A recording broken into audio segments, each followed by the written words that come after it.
So first of all, let us understand its working.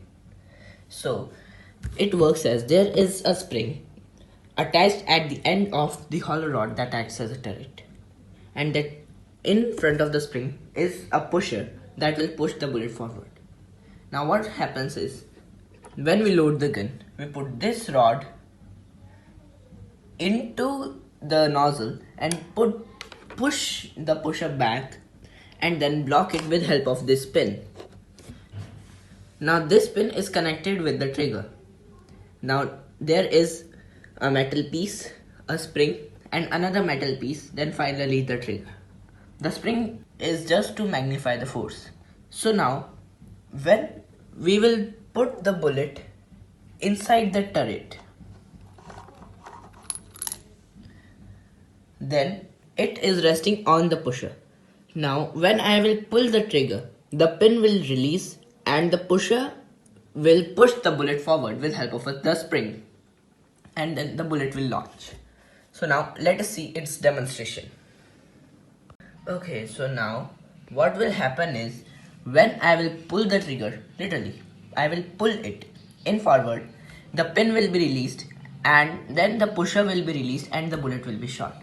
So first of all, without pulling the trigger, let us try it.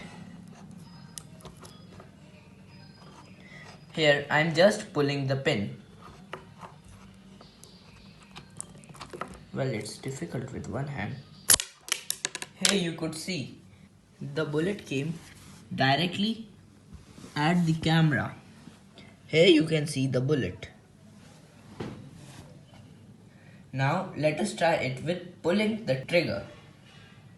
So first of all, I am inserting the bullet. Now I am pulling the trigger. Here I am pulling like this so that it stays put. So I am just pulling it with one hand. So here I am pulling the trigger and you can see the bullet will come out. Here you could see the gun was given a jerk and the bullet came out with force. Okay, so now I am going to fire the pistol. So now from one hand I will hold the pistol and from second hand I will pull the trigger.